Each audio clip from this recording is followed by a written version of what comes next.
Hi guys, welcome to Crick child Venkatesh. నాకు birthdays అంత బాగా గుర్తుండవు, కొన్నిసార్లు నా బర్త్డే కూడా మర్చిపోతుంటాను. కానీ April 24 సచిన్ టెండూల్కర్ బర్త్డే మాత్రం నాకు బాగా గుర్తుంటుంది. అలాగే నిన్నటి డేట్ April 28, ఈ డేట్ కూడా నేను ఇప్పట్లో మర్చిపోయే ప్రసక్తే లేదు. ఎందుకంటే నిన్నటి రోజున April 18న సవాయ్ మాన్సింగ్ స్టేడియం జైపూర్లో ఒక అద్భుతాన్ని ఆవిష్కరించాడు ఈ 14 ఏళ్ల పొడతడు వైభవ్ సూర్యవంశీ. ఎలా మర్చిపోతాం? ఎందుకంటే 14 ఏళ్ళ వయసులో మీరు నేను ఏం చేస్తున్నాం? నేనేదో కార్క్ బాల్తో మా ఇంటి ఎదురుగా గల్లీ క్రికెట్ లాంటిది, మా ఇంటి ఎదురుగా ఒక పెద్ద గ్రౌండ్ ఉండేది. ఆ గ్రౌండ్లో క్రికెట్ ఆడుకునేవాళ్ళం మేము. ఒక్కటే బ్యాట్ ఉండేది మా టీం మొత్తానికి, బ్యాట్ దానికి అన్ని బ్యాండేజ్లు ఉండేవి. అలాంటి క్రికెట్ ఆడేవాళ్ళం. మీరు ఏమైనా గేమ్ ఆడినా ఏమైనా నేను ట్విట్టర్లో కూడా పెడితే అందరూ రాశారు ఏంటంటే నేను 14 ఏళ్ళప్పుడు నేను సీక్రెట్గా సిగరెట్లు తాగాను, అయితే అది చేశాను ఇది చేశాను అని చాలా గమ్మత్తైన రియాక్షన్స్ ఇచ్చారు అందరూ. సో అలాంటి పరిస్థితి 14 ఏళ్ళప్పుడు మనం పెద్ద గొప్పగా ఏమీ చేసి ఉండం, చాలా ఆర్డినరీగా స్కూల్కి వెళ్తూ ఉండం. అలాంటి కుర్రాడు 14 ఏళ్ళ వయసులో ఆ అచీవ్మెంట్ ఏంటి, నిజంగా ఇన్క్రెడిబుల్ కదా, జా dropping, absolutely incredible achievement. 14 years ఏజ్లో ఒక సెంచరీ చేయడం, 35 బాల్స్లో చేయడం, fastest by in Indian and IPL. నిజంగా ఇప్పటికీ నమ్మశక్యం కావట్లేదు. అప్పుడే నిన్న నైట్ పడుకున్నాం లేచాం, అయినా కూడా ఇప్పటికీ కూడా it is at to sink in, అలాంటి ఒక ఎఫెక్ట్ ఉంది. సో ఎవరి వైభవ్ సూర్యవంశీ, ఎక్కడి నుంచి వచ్చాడు, వాళ్ళ పేరెంట్స్ ఏం త్యాగాలు చేశారు, ఏజ్ ఫ్రాడ్ ఏమైనా ఉందా, అతని భవిష్యత్తు ఎలా ఉండబోతుంది, మరో సచిన్ టెండూల్కర్ కాబోతున్నారు, ఇవన్నీ కూడా మన వీడియోలో మాట్లాడుకుందాం. సో వైభవ్ సూర్యవంశీ సెంచరీ నిజంగా ఏంటా, అతను కొట్టిన కొట్టుడేంటి, వీరబాదుడు కదా, అది మామూలు బాదుడు కాదు. ఎందుకంటే 93% of his runs came through boundaries. బౌండరీల భాషలో మాట్లాడాడు. He was dealing in boundaries. 94 of his 101 runs came in boundaries, 7 4s and 11 6ers.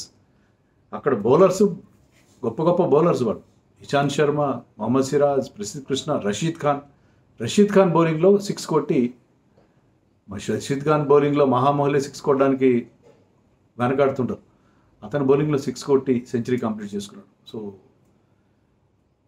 అతనికి ఉన్న ఆ డేరింగ్ ఏంటి, ఆ ఫియర్లెస్నెస్ ఏంటి, ఆ ఎబిలిటీ ఏంటి, ఆ పవర్ ఏంటి, పవర్ ఎక్కడి నుంచి వస్తుంది, ఇవన్నీ కూడా మనం మాట్లాడదాం. ఫస్ట్ ఆఫ్ ఆల్, ఎవరి సూర్యవంశీ? ఇతను బీహార్ నుంచి వచ్చాడు. బీహార్ నుంచి పెద్ద గొప్ప క్రికెటర్స్ ఎవరు రాలేదు మనకు తెలిసినంతవరకు, చాలా తక్కువ మంది. సాబా కరీం బీహార్ నుంచి వచ్చాడు, కానీ he played for Bengal. Dhoni from Jharkhand, ఒకప్పుడు కంబైన్డ్ బీహార్, ఇప్పుడు జార్ఖండ్ అనుకోండి. సో బీహార్కి ఒకనొక పీరియడ్లో 2013-14 ఆ టైంలో వాళ్ళకి రంజీ టీం కూడా లేదు. అలాంటి బీహార్ నుంచి వచ్చాడు. సమస్తీపూర్ బాంబు పేలుళ్ళ కేసు అని మా చిన్నప్పుడు చాలా famous are notorious. So Samastipur అనేది అప్పుడు విన్నాను, నా ఊరి పేరు. పాట్నాకి దగ్గరలో ఉండే ఒక పట్టణం, అక్కడ దగ్గరలో ఉండే విలేజ్. అది రైతు కుటుంబం నుంచి వచ్చాడు. తండ్రి ఏదో చిన్న ఉద్యోగం చేసుకునేవాడు, కానీ కొడుకు కోసం ఆ ఉద్యోగం వదిలేశాడు. తల్లి రాత్రి అంటే తెల్లవారుజాము 2 గంటలకు లేచి తన కోసం రొట్టెలు తయారు చేసి తనకి టిఫిన్ డబ్బా కట్టించేది, భోజనం కట్టించేది. 100 మైళ్ళ దూరంలో 9 ఏళ్ల వయసు నుంచి అతను మనీష్ ఓజా అని ఒక కోచ్ పాట్నా వెళ్ళి సమస్తీపూర్ రోడ్డు 100 కిలోమీటర్లు ప్రయాణం చేసి వెళ్ళి ఆల్టర్నేట్ డేస్లో రోజు విడిచి రోజు వెళ్ళి అక్కడ కోచింగ్ తీసుకున్నాడు. అంత కష్టపడి వాళ్ళ ఫాదర్ ఇతని క్రికెట్ కోసం వాళ్ళ భూమి కొంత అమ్మేశాడు, పొలం కోసం అమ్మేశాడు. సో త్యాగాలు చేస్తేనే కదా, ఇండియాలో పేరెంట్స్ త్యాగాలు చేస్తేనే కొడుకు కోసం తమ జీవితాన్ని సాక్రిఫైస్ చేసుకొని తమ ఆస్తుల్ని అమ్ముకొని చేస్తేనే వాళ్ళు గొప్పవాళ్ళు అవుతారు. అలాంటి ఆ మోటివేషన్ కూడా పిల్లలకి అక్కడి నుంచే వస్తుంది. ఎందుకంటే అతను నిన్న మ్యాచ్ తర్వాత కూడా చెప్పాడు, గ్రౌండ్లో కూర్చొని, అమ్మ పొద్దున్నే నాకు టిఫిన్ కట్టించేది, 2 గంటలు లేచి 3 గంటలు మాత్రం నిద్రపోయేది, నాన్న ఉద్యోగం వదిలేశాడు నా కోసం అని చెప్పి అతను చెప్తుంటే, సో అలాంటి త్యాగాలు చేస్తాను కదా వచ్చేది వీళ్ళంతా. సో 9 ఏళ్ల వయసులో మనీష్ ఓజా అని మంచి కోచ్ దొరికాడు. అతను ఏంటంటే ఇతని ఎబిలిటీ గుర్తించాడు. అతను ఏం చెప్పాడంటే 11 ఇయర్స్ ఏజ్లోనే 90 మీటర్స్ 6లు కొట్టగలరు. ఎలా కొట్టగలిగాను, స్ట్రెంత్ ఎలా వచ్చిందో మీరు అనొచ్చు. స్ట్రెంత్ అంటే హీజ్ ఎ ఫ్రీక్. కొంతమందికి ఆ బాల మేధావులు, చైల్డ్ ప్రొడిజీస్ ఉంటారు వాళ్ళకి అతనికి సహజంగా అతనికి ఆ స్ట్రెంత్ ఉంది బాడీలో. మనం చూసాం కదా, గట్టిగా ఉన్నాడు కుర్రాడు, మంచి చబ్బి చిక్స్ వేసుకుని ఉన్నాడు. సో ఆ స్ట్రెంగ్త్ ఉంది అతని దగ్గర. ఇప్పుడున్న కోచింగ్ మెథడ్స్ కానీ డైట్ కానీ అవి మనకి ఎబిలిటీ. అప్పట్లో 90 మీటర్స్ కొట్టాడంటే సిక్స్లు, నిన్న కూడా 90 మీటర్స్ సిక్స్లు కొన్ని కొట్టాడు, 85 మీటర్స్ కొన్ని కొట్టాడు. సో అతనికి ఆ స్ట్రెంగ్త్ ఉంది, అతనికి వచ్చింది, ఆ స్ట్రెంగ్త్ వచ్చింది, న్యాచురల్గా వచ్చింది. దాన్ని కోచెస్ ఇంకా సానబెట్టారు. సో ఆ స్ట్రెంగ్త్ అతనికి 14 ఏళ్ళ వయసులోనే అంత వీక్ సిక్స్లు కొట్టే ఎబిలిటీ వచ్చింది. అలా ఎదిగి వచ్చాడు పట్నాలో. తర్వాత అతను 12 ఏళ్ళకే రంజీ ట్రోఫీ ఆడాడు. ఎందుకంటే అతని ఎబిలిటీ చూశారు, విను మాన్కర్ ట్రోఫీలో వాటిలో చూసి అతనికి అవకాశం ఇచ్చారు. అండర్-19 ఆడాడు ఇండియాకి, అండర్-19 టెస్ట్ మ్యాచ్ ఆడాడు, దాంట్లో సెంచరీ చేశాడు, అది కూడా ఒక రికార్డు. తర్వాత Asia cup under-19 Asia cup ఆడాడు, దాంట్లో 177 కొట్టాడు ఒక మ్యాచ్లో, 44 యావరేజ్ ఆ టోర్నమెంట్లో అతనికి. సో అతను స్టడీ గ్రోత్ మనకు కనిపించింది అతని నుంచి, వైభవ్ సూర్యవంశీ. అందుకే ఐపీఎల్ టాలెంట్ సెర్చ్ చేసే కోచెస్ ఉంటారు కదా, టాలెంట్ స్కౌట్స్, వాళ్ళ అటెన్షన్ అట్రాక్ట్ చేశాడు. ఐపీఎల్ ఆక్షన్లో అతని మీద రాజస్థాన్ రాయల్స్, ఢిల్లీ క్యాపిటల్స్ పోటీ పడ్డారు. 1.1 crores రాజస్థాన్ రాయల్స్ దక్కించుకున్నారు. రైట్ టీంలో పడ్డాడు. ఎందుకంటే అక్కడ విక్రమ్ రాథోడ్ ఉన్నాడు, అక్కడ ఇండియా బ్యాటింగ్ కోచ్. సో గత 3 నెలలుగా అతను వాళ్ళ అకాడమీలో, రాజస్థాన్ రాయల్స్ అకాడమీలో విక్రమ్ రాథోడ్, తర్వాత జుబిన్ బరోచన్ వాళ్ళ హై పర్ఫార్మెన్స్ కోచ్ ఉన్నాడు, వాళ్ళ ఆధ్వర్యంలో అతని ప్రతిభకి సానపెట్టారు. అతని హిట్టింగ్ ఎబిలిటీని వాళ్ళు బాగా తీర్చిదిద్దగలిగారు. And above all there is Rahul Dravid ఉన్నాడు కాబట్టి అండర్-19 టీమ్స్తో ఉన్నాడు అతను. ఎన్సీఏలో యంగ్స్టర్స్ డీల్ చేశాడు.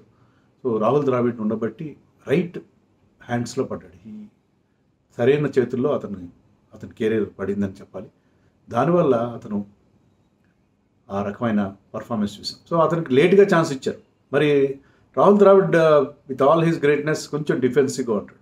సో ఎబిలిటీ చూసినా కూడా అతనికి అవకాశం ఇవ్వలేదు, స్ట్రైట్ అవే వెయిట్ చేశారు.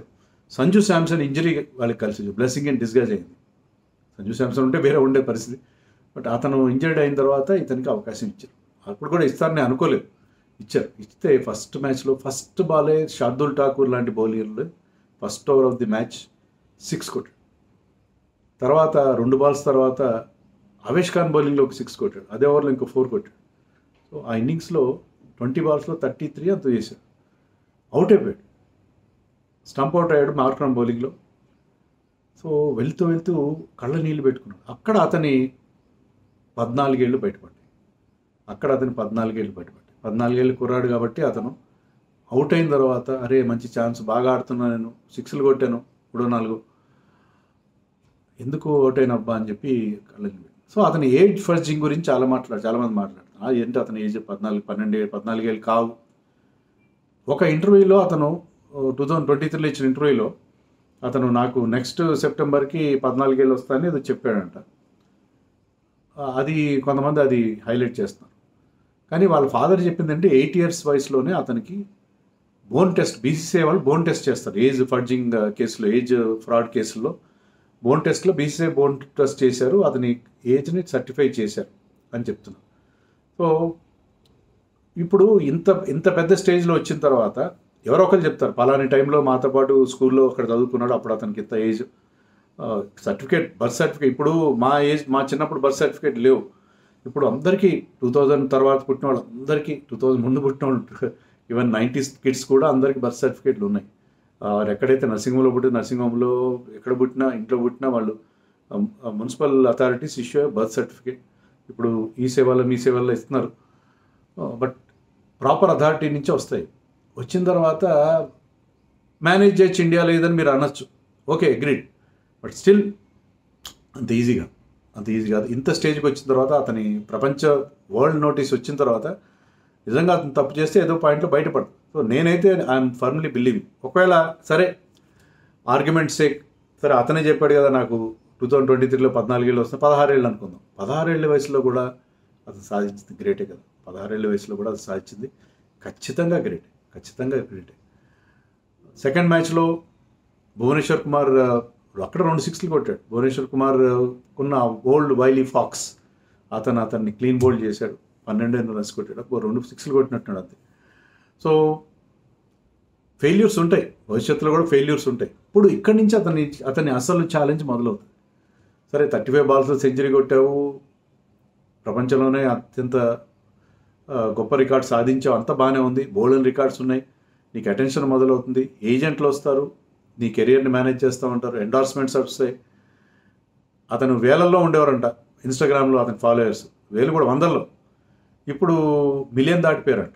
సో సోషల్ మీడియా స్టార్ అయిపోతావు, సూపర్ స్టార్ ఇమేజ్ వస్తుంది నీకు, డైవర్షన్స్ డిస్ట్రాక్షన్స్ బోల్డెన్ ఉంటాయి. ఇక్కడి నుంచి రియల్ ఛాలెంజ్ మొదలవుతుంది. Burden of expectations, next innings రాగానే మళ్ళీ అలాంటి సిక్స్లు కొట్టాలి, మళ్ళీ సెంచరీలు చేయాలని ఒక ఫీలింగ్ ఉంటుంది. సో అది ఛాలెంజ్. అలాగే ఇతన్ని పెద్దగా పట్టించుకున్నట్లేదు గుజరాత్ టైటన్స్ వాళ్ళు, జైస్వాల్ని, రేయాన్ పరాగ్ని, నితీష్ రాణాని పట్టించుకున్నట్టుగా ఉన్నారు.